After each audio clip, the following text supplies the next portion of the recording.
Deathworlder faces a live predator in class. Alien students left speechless. Part 2. The Approach.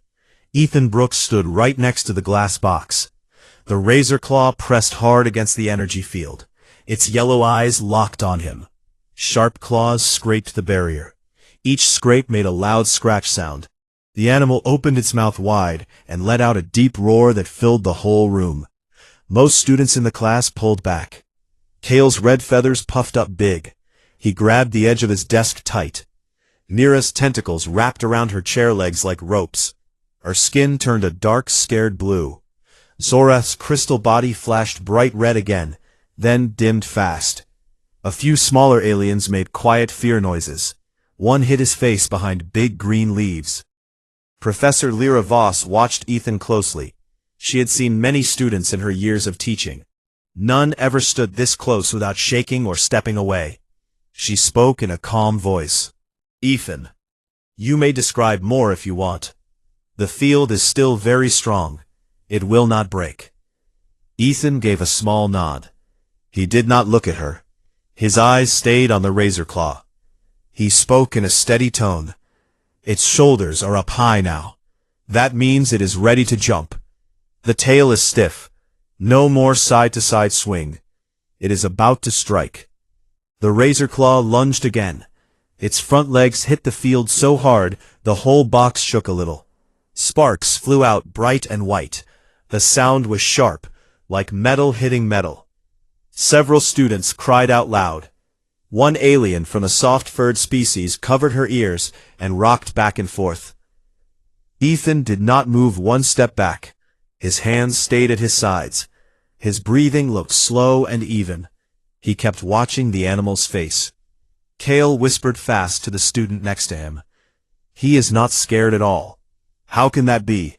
I can feel my heart pounding from here." The other student answered in a low voice. "Humans are Deathworlders. Maybe fear does not work the same on them." Professor Voss decided to push the test further. She wanted to see how far Ethan would go. She touched the control on her armband again. The energy field made a soft hum. The top part lowered just a bit more. Now there was a small opening, big enough for an arm to reach through if someone was careful. A second emergency field stayed in place behind it, but the gap let air and smells pass. The razor claw smelled freedom. It pushed its head forward fast. Its nose almost touched the edge of the opening. Green poison dripped from the barbs on its back. The drops hit the floor and made small smoke clouds. The class went dead quiet. No one breathed loud. Everyone stared at Ethan. Professor Voss spoke again. "Ethan, you can step back now if you want. This is close enough." Ethan shook his head once. "I want to see more," he said. He bent his knees slowly. He lowered himself until he was eye level with the razor claw. Then he raised one hand very slow. Palm open, fingers loose, no sudden moves. He made the same soft clicking sound again. Click, click, click, click. The sound was quiet, like small stones tapping together. The razor claw froze. Its ears flicked up. It sniffed hard. The big nostrils opened wide. It pulled its head back a little, then pushed forward again, this time slower. Ethan kept the clicks going, steady, not fast, not loud. He spoke in a low voice, almost like talking to a friend. "Easy now. No fight. Just looking." The animal tilted its head. One ear turned toward the sound. The growl in its throat changed. It became shorter, less angry. Mira could not stay quiet anymore. She spoke in a shaky voice. "He is talking to it, like it can understand." Professor Voss answered without taking her eyes off Ethan. "It may not understand words, but it understands tone, volume, speed. Humans know this from their own world." Ethan shifted his body a little. He turned his shoulder sideways, not straight on. He made himself look smaller, less like a threat. He kept his hand out, palm still up. The razor claw sniffed again. This time its nose came closer. It almost touched Ethan's fingers. Then it pulled back quick, like it was testing. It growled once more, but the sound was weaker now. Ethan did not pull his hand away. He stayed still. "See that?" he said to the class. "It is checking me. Not sure if I am food or not. On Earth we have animals like this. Big cats, wolves, bears. They do the same thing when they meet something new." Kale's beak opened wide. "You have animals like that? And you live with them?" Ethan gave a small smile, still looking at the razor claw. "Some we live near, some we keep as friends, some we watch from far away, but we learn how to act around them." This time, it lowered its front legs. It did not look ready to jump anymore. Its tail dropped low. The barbs on its back stopped dripping so much poison. Professor Voss watched every move. She spoke softly. "Remarkable. Most species would run or freeze. You are doing neither." Ethan answered without turning. "Running makes it chase. Freezing makes it attack. Calm makes it think." He made the clicking sound one more time. Then he added a new one, a soft, long whistle, almost like wind through trees. The razor claw's eyes half closed for a second. It looked confused. Zorat's crystal body pulsed slow blue light. He spoke in his deep, ringing voice. "He is changing its mind, with sound and no weapon." The class started to whisper. Words passed from student to student. Deathworlder, no fear, taming it, impossible. Ethan kept his hand steady. The razor claw pushed its head forward again. This time its nose touched Ethan's fingers. Cold, wet, rough scales brushed skin. The animal sniffed long and hard. No one in the room moved. The air felt thick. Then the razor claw did something no one expected. It rubbed its head against Ethan's open palm. Slow, careful, like a big cat asking for more touch. Ethan did not pull away. He turned his hand a little. He scratched gently behind the ear, right where the scales were softer. The razor claw made a new sound. Not a growl, not a hiss. A deep rolling rumble, like thunder far away. Its eyes closed halfway. Its body relaxed. The tail stopped moving. The whole class stared in silence. Mouths open, eyes wide. Professor Voss finally spoke. Her voice sounded different now. Not calm teacher voice, surprise voice. "Ethan, you have done what no one has done before in this room." Ethan looked back at her for the first time. It is not magic, just patience and knowing what they want. He pulled his hand back slow. The razor claw opened its eyes again. It watched him. No growl, no lunge, just quiet interest. Ethan stood up straight. He walked back to his seat. The class watched every step. No one said a word. The razor claw stayed calm. It sat down inside the box. It kept looking at Ethan's empty chair. Deathworlder faces a live predator in class. Alien students left speechless. Part 3. The Confrontation. The razor claw stayed calm after Ethan touched its head. It sat on its back legs inside the glass box. Its yellow eyes followed him as he walked back to his seat. The deep rumble still came from its throat. Not angry, more like a big engine running slow and steady. The class watched in total silence. No one moved. No one spoke. Ethan sat down. He picked up his datapad like nothing big had happened. He opened his notes and started to read again. The other students kept staring at him. Then they looked back at the razor claw. The animal looked different now. Its shoulders were not high anymore. Its tail lay flat on the floor. The poison barbs on its back did not drip as much. Professor Lyra Voss cleared her throat. She stepped closer to the box. She checked the controls on her armband. The energy field stayed strong. The small opening was still there, but the second barrier kept everything safe. She turned to Ethan. "How did you do that?" she asked. Her voice was not calm like before. It had surprise in it. "No one has ever made a razor claw act like that. Not in this class. Not ever." Ethan looked up from his datapad. He gave a small shrug. I just did what works on Earth animals. They understand body language more than words. If you show no fear, they think twice. If you show calm, they start to trust a little. Kale could not hold back anymore. His red feathers shook as he spoke. Trust? That thing has poison barbs. It hunts in packs on Terrak. It kills fast. And you think it trusts you? Ethan looked at Kale. Not trust like a friend, more like respect. It knows I am not running. It knows I am not attacking. So it waits. It watches. That is enough for now. Mira's tentacles uncurled a little. Her color changed from dark blue back to normal soft blue. She spoke in a quiet voice. On my world, we run from anything with teeth. We hide in deep water. We never go close. How do you not feel fear? Ethan thought for a second. I feel it. Everyone feels fear. But on Earth, we learn to control it. If you let fear take over, you die. So we practice. We train. We face things step by step. The razor claw moved again. It stood up slow. It walked to the edge of the box closest to Ethan. It pressed its nose against the energy field. Not hard, just gentle. It sniffed the air. Then it made that low rumble again. Professor Voss watched the animal. She spoke to the class. Look at its posture now. Ears forward, eyes half closed, tail still. This is not threat display.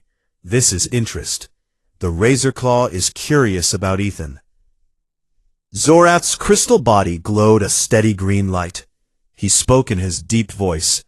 Curious about a Deathworlder? That is new. Most predators see us as food or danger, not something to learn from. Ethan stood up again. He walked back to the front. The class held their breath once more.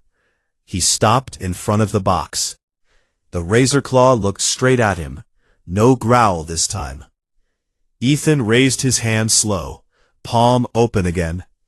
He made the clicking sound, click click, click click. Then he added the soft whistle. The razor claw tilted its head.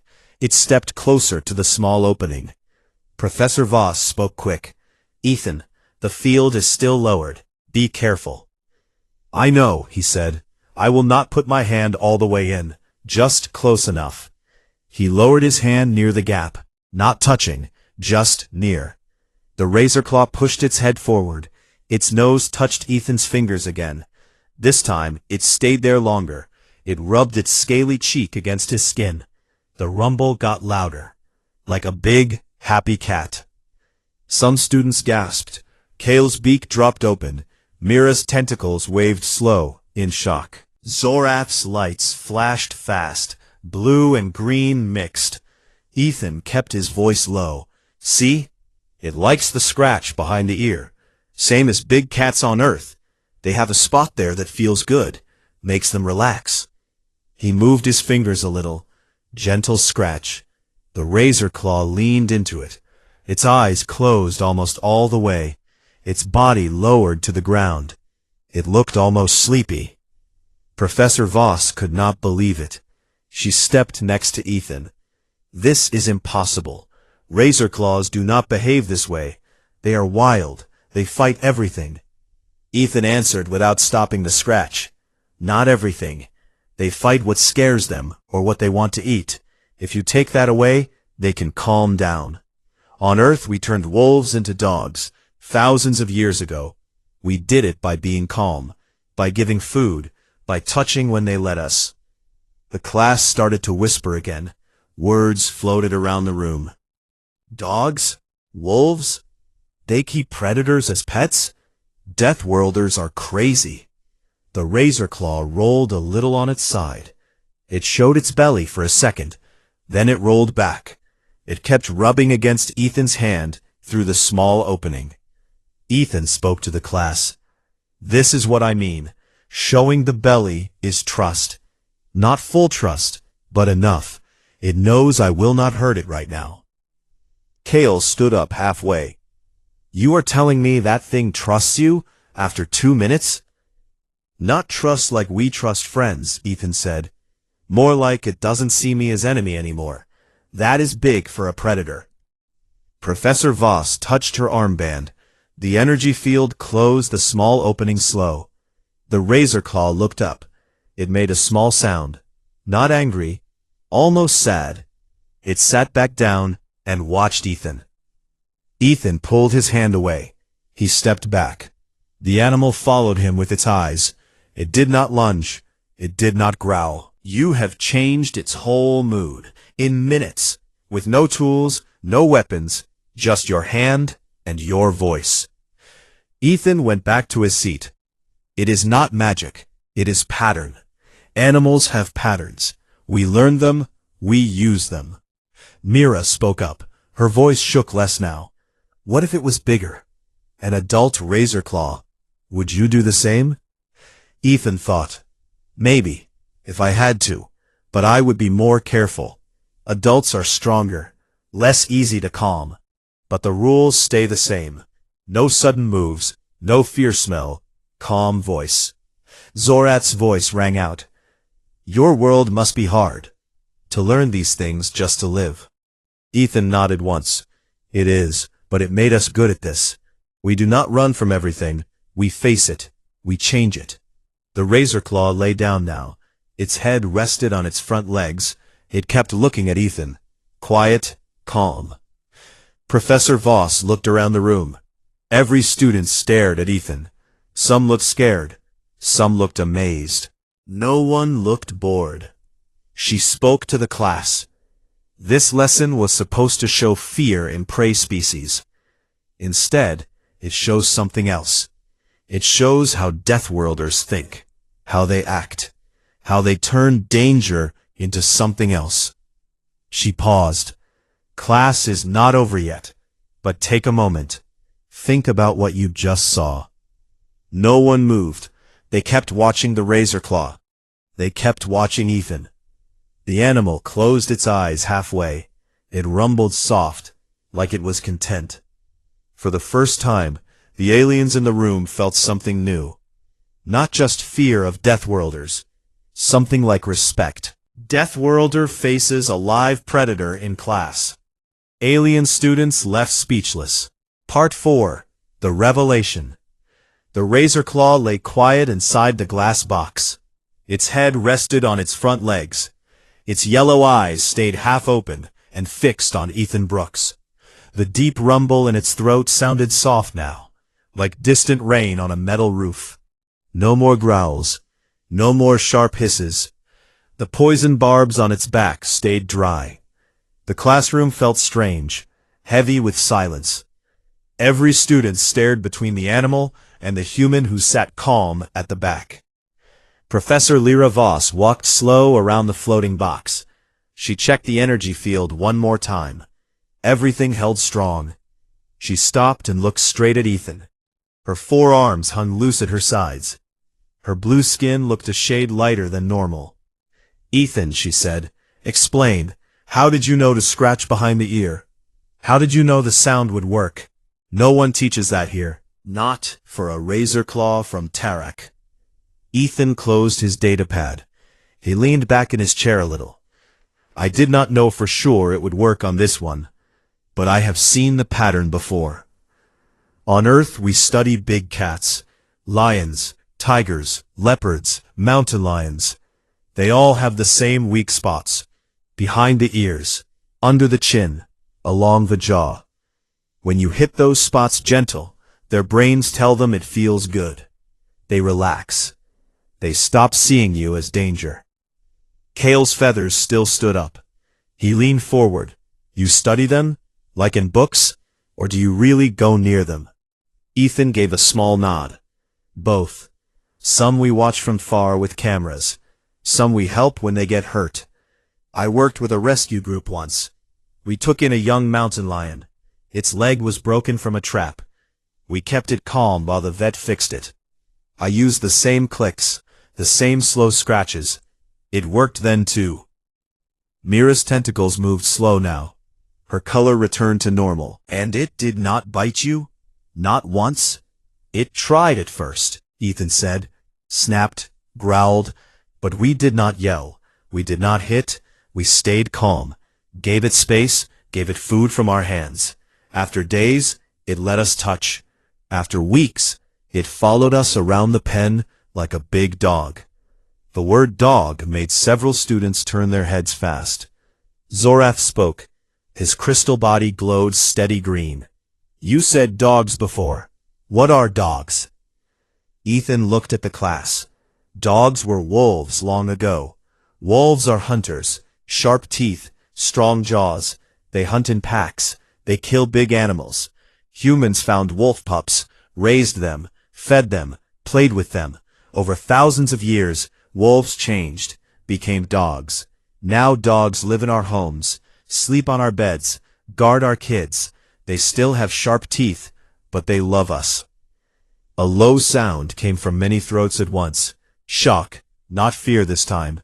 Something bigger. Kale stood up all the way. You turned killers into friends? Real killers? Not small animals, big ones with teeth and claws. Yes, Ethan said. Wolves, bears, even some big cats in old circuses. Tigers, lions. They learned tricks, jumped through rings, sat on command. All because humans did not run, did not fight every time. We waited, we taught, we connected. Professor Voss touched the side of the box. The razor claw lifted its head, looked at her, then looked back at Ethan. It stood up slow, walked to the glass closest to him, pressed its nose gentle against the field, made that low rumble again. She spoke quiet. This razor claw, it sees you now, not as prey, not as enemy, as something else. Ethan stood up, walked to the front again. The class watched every step. He stopped near the box. The razor claw pushed its head harder against the field, like it wanted more touch. Ethan raised his hand, made the clicks once more. Click, click. The animal's ears flicked forward. It rubbed its cheek on the glass, where his hand would be. Professor Voss asked, if I opened the field all the way, no barriers, would it hurt you? Ethan looked at the razor claw, thought for a second. Maybe not right now. It is calm. It ate this morning. It is not hungry. But animals change fast. One loud noise, one bad smell. It could switch back to hunter. I would not risk it without more time and better tools. The professor nodded slow. Smart, not fearless, just careful. She turned to the class. You all saw this. A predator from a hard world, built to kill, built to survive, and one human changed its mind, with no weapon, no cage, just knowledge, just patience. Mira spoke up. On my world we tell stories about Deathworlders. We say they are monsters. They fight everything. They never stop. But this is different. Ethan looked at her. We fight when we must, but we also build. We fix. We make friends out of enemies when we can. Earth taught us both. Zorath's lights pulsed slow. Your planet sounds like a nightmare. And a wonder. How do you live there? Ethan smiled a little. One day at a time. Learn the rules, break them when you have to, follow them when you can. The razor claw sat down again. It kept watching Ethan. Its tail moved once. Slow sweep from side to side. Not angry. Curious. Professor Voss looked around the room. Every face showed something new. No more pure fear. Some showed wonder. Some showed respect. A few still looked nervous, but all looked awake. She spoke loud enough for everyone. This class was about predator and prey, about fear, about survival. I plan to show you how weak we are next to Deathworld life, how we freeze, how we run. Instead, Ethan showed us something else. She pointed to the razor claw. That animal is not tamed, not really, but it is not wild toward him anymore. It learned, because he knew how to teach. She paused. I think we need time to think about this. Class is over for today, but remember what you saw. Think about what it means. Students stood up slow. They gathered their things. But no one rushed out. They kept looking back. At the Razor Claw. At Ethan. Ethan packed his bag last. He walked past the box one more time. The Razor Claw lifted its head. Made a soft sound. Almost like a question. Ethan stopped. Raised his hand. Made one last click. Click, click. The animal rumbled back. Deep. Content. He turned and left the room. Behind him, the class emptied. Whispers followed. They keep predators as pets. He did not even shake. Deathworlders are not monsters. They are something more. Professor Voss stayed. She watched the Razor Claw settle down. She thought about her lesson plan. She would have to change it now. Because today, the galaxy learned something new about humans. Not just that they survived death worlds, but that they changed them. Deathworlder faces a live predator in class. Alien students left speechless. Part 5. Aftermath and Understanding. The door to the xenobiology classroom closed behind the last student. The room felt empty now. Only Professor Lyra Voss stayed inside. She stood next to the floating glass box and watched the Razor Claw. The animal lay on its side. Its breathing came slow and deep. Its yellow eyes opened halfway every few seconds to look toward the door Ethan had walked through. It made no sound, no growl, no hiss, just quiet rest.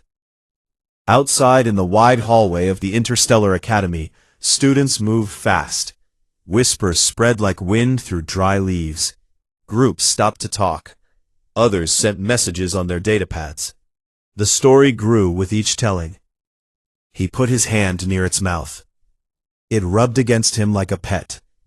He made sounds and it calmed down. A razor claw, a real one, and he did not run. Word reached other buildings quick. Students from engineering classes, from history classes, from language classes, they came to the xenobiology hall. Some stood outside the big windows. They pointed. They talked loud. A crowd formed. Not angry, not scared, curious, almost excited. Ethan walked down the main path toward the dorms. His backpack hung on one shoulder. His steps stayed normal. He did not look back. He did not rush. A few students followed at a distance. They watched him like he was something new and strange. Kale caught up first. His red feathers still looked a little puffed. He walked beside Ethan. "Hey, wait!" Ethan slowed, looked at Kale. "What?" Kale stopped. His beak opened and closed once. "What you did in there, that was real? You were not acting?" Ethan gave a small smile. "No acting. Just what I know." Mira appeared next. Her tentacles moved nervous, but she came close. Zorath followed behind. His crystal body glowed soft blue now. Not alarm red, not fast flash. Calm. Mira spoke first. "Can you tell us more? About the dogs? About the wolves? About how you changed killers into friends?" Ethan stopped walking. He looked at the three of them, then at the small crowd that had grown behind them. 20 students now, maybe more, from different worlds, different shapes, different colors. "Sure," he said, "but not all at once. I have class later." Kale tilted his head. "Then tomorrow, after lunch, in the garden quad?" Ethan thought, nodded once. "Okay, tomorrow, garden quad. Bring questions." The small group looked happy. They turned and walked away fast, talking, planning. Some sent messages to friends. "Come tomorrow, the human will talk about Death World animals." Professor Voss found Ethan later that day. She waited outside his dorm building, her forearms crossed in front. She looked serious, but not angry. "Walk with me." They walked along a quiet path lined with glowing flowers. The 3 suns made long shadows. The air smelled clean and green.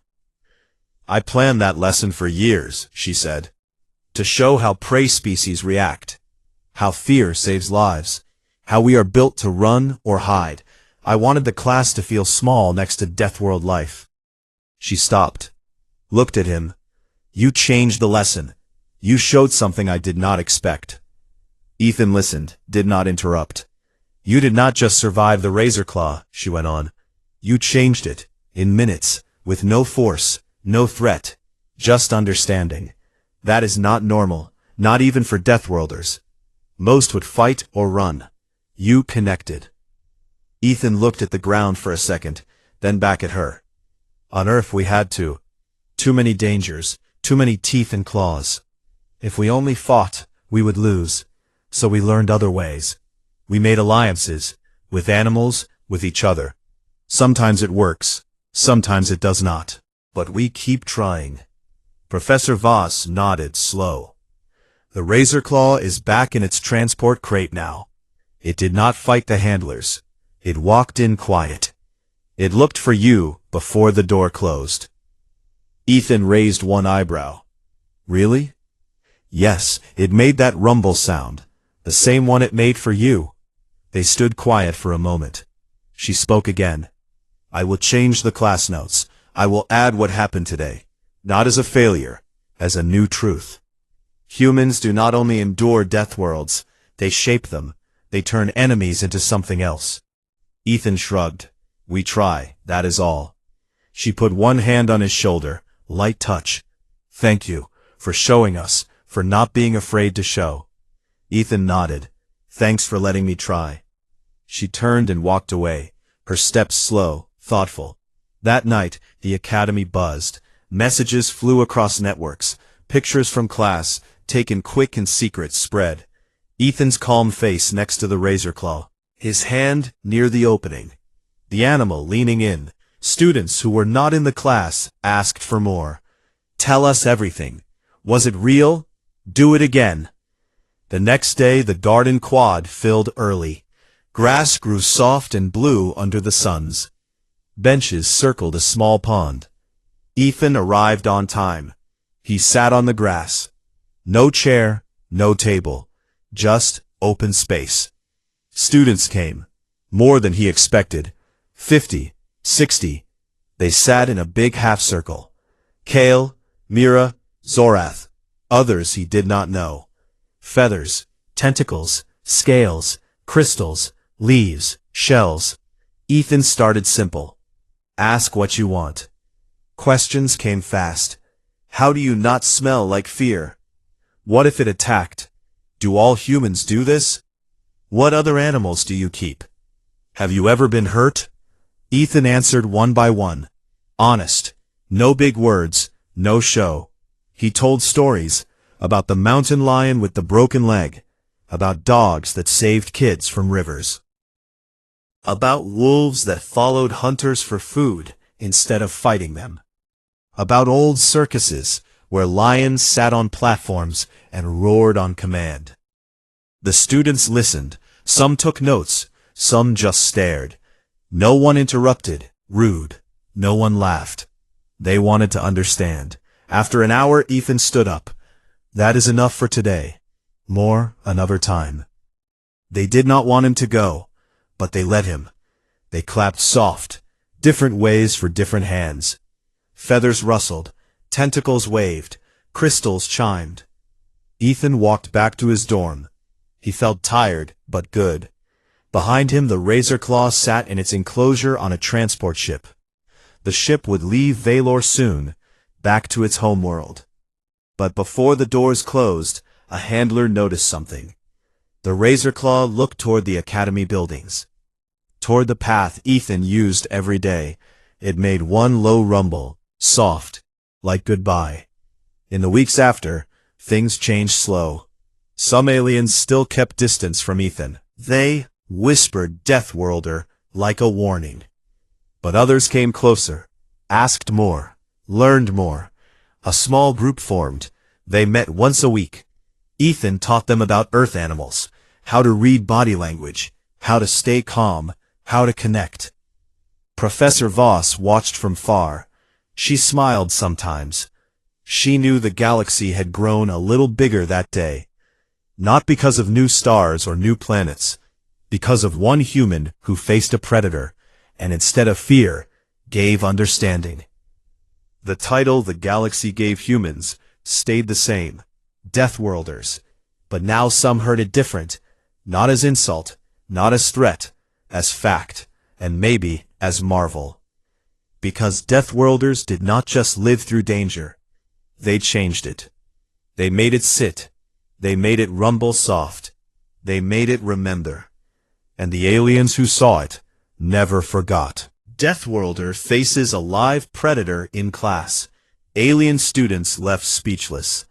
Part 1. The Xenobiology Lecture. The Interstellar Academy sat on the green planet Valor. It was a place where students from many worlds came to learn. The buildings were tall and made of smooth white stone. Big windows let in bright light from the 3 suns. Inside one large classroom, Professor Lyra Voss stood at the front. She was tall, with blue skin and 4 long arms. Her voice was calm as she spoke to the class. Today the subject was predator and prey. The room held about 30 students. Most came from safe worlds. Their species did not fight hard to survive every day. There was Kale, a bird-like student with bright red feathers. He sat straight and took fast notes. Next to him was Mira, a cephalid with soft blue tentacles. She changed color when she felt nervous. At the side sat Zorath, a being made of clear crystal. Small lights moved inside his body when he thought hard.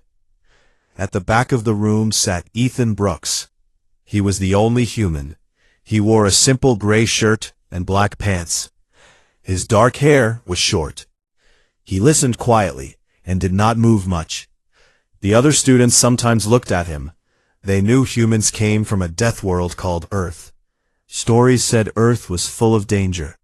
Big animals, bad weather, and hard land made humans strong and strange. Professor Voss raised one hand. The lights in the room became a little darker. A large glass box floated into the center of the class on a silver platform. Inside the box walked a live animal. It was a young razorclaw from the planet Terrak. The razorclaw was big, about the size of a large dog. Its body was covered in gray and black scales.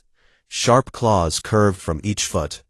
Long barbs stuck out along its back, and they shone with a green color that meant poison. When it opened its mouth, everyone saw rows of sharp teeth. It walked back and forth inside the box and made low growling sounds. Many students moved back in their seats. Kale's feathers stood up. Mira's tentacles pulled tight around her body. Zorath's crystal body flashed red for a second, then went back to clear. A small student from a plant-like species made a high sound of fear and covered his face with leaves. Professor Voss smiled a little. "Do not be afraid," she said. "The box has a strong energy field. Nothing can get out. This razorclaw is young, only 2 years old. On Terrak, adults grow much bigger. They hunt in packs. They kill fast. But here, it cannot hurt anyone." She pointed to the animal. "Look at its body. See how it stands, legs apart, head low, tail moving side to side. This is a threat display. It says stay away or I will fight. Now watch its eyes. They follow every move. Razorclaws are smart hunters. They wait for the right moment." The class stayed quiet. Some students wrote fast on their pads. Others just stared. The razorclaw stopped walking. It looked straight at the students and hissed. Green drops fell from the barbs on its back and burned small holes in the floor of the box. Professor Voss turned to the class. "This is why we study predators. Fear helps prey animals live. When a prey animal sees a hunter, its body reacts. Heart beats fast. Legs want to run. Some freeze. Some hide. Today we will see those reactions up close." She looked around the room. "I need one student to come forward. You will stand near the box and tell us what you see in the razorclaw's body language. Who wants to try?" No one moved at first. Kale looked down at his notes. Mira's color turned pale blue. Zorath's lights dimmed. The plant student shook his leaves harder. Then a chair moved at the back. Ethan Brooks stood up. He walked forward with slow, normal steps. The other students turned to watch him. Some opened their eyes wide. Ethan stopped next to the glass box. The razor claw turned fast. It pressed its front legs against the energy field. The field made a soft buzz sound. The animal opened its mouth wide and roared. The sound was deep and strong. It made the air shake a little. Ethan did not step back. He did not raise his hands. He just looked at the razor claw. His face stayed calm. His breathing looked normal. Professor Voss raised one eyebrow. "Very good, Ethan. Now tell us, what do you see?" Ethan spoke in a clear voice. "Its ears are flat against its head. That means anger. Its pupils are big, so it is excited. The tail moves fast from left to right. That shows it wants to attack. But its shoulders are tight. That means it is also a little scared." The class went completely silent. Kale whispered to Mira, "How does he know that? He is not even afraid. Humans are from a death world. Maybe they feel fear in a different way." Professor Voss nodded. "Good answers, Ethan. You are right. The razor claw shows both attack and fear. It does not know if you are prey or danger. Now, if you are brave enough, step closer. Describe more." Ethan took one more step. Now he stood only 1 meter from the box. The razor claw lunged. Its claws hit the energy field hard. Sparks flew. The field held strong, but the sound was loud. Several students cried out. One small alien hid under the desk. Ethan still did not move. He looked straight into the yellow eyes. Then he spoke again, this time softer. "See how it breathes fast? Its sides move in and out quick. That is not just anger. It is stress. It wants to fight, but it also wants to run away." Professor Voss watched Ethan closely. She had taught this class for many years. No student had ever stood so close without shaking. She decided to test more. She touched a control on her armband. The top part of the energy field dropped a little. Now there was a small opening, just big enough for a hand. The razor claw smelled the air. It stepped forward and pushed its head near the gap. The class held their breath. Ethan looked at the professor. She gave a small nod. "Be careful," she said. Ethan bent down slowly. He put one hand near the opening, palm up. He made a soft clicking sound with his tongue. Click, click, click, click. The razor claw stopped. Its ears moved up a little. It sniffed the air again. Then it lowered its head. Its growl became quieter. The aliens in the class could not believe their eyes. Kale's beak opened. Mira turned dark purple. Zorat's crystal body glowed bright blue. Professor Voss spoke in a surprised voice. "Ethan, what are you doing?" Ethan answered without looking away from the animal. "I am telling it I am not a threat. On Earth, we learn to talk to big cats this way. Slow moves, soft sounds, open hands. It helps them calm down." The razor claw pushed its head closer. Its nose almost touched Ethan's fingers. Then it made a new sound. Not a growl, a low rumble, like a big engine starting.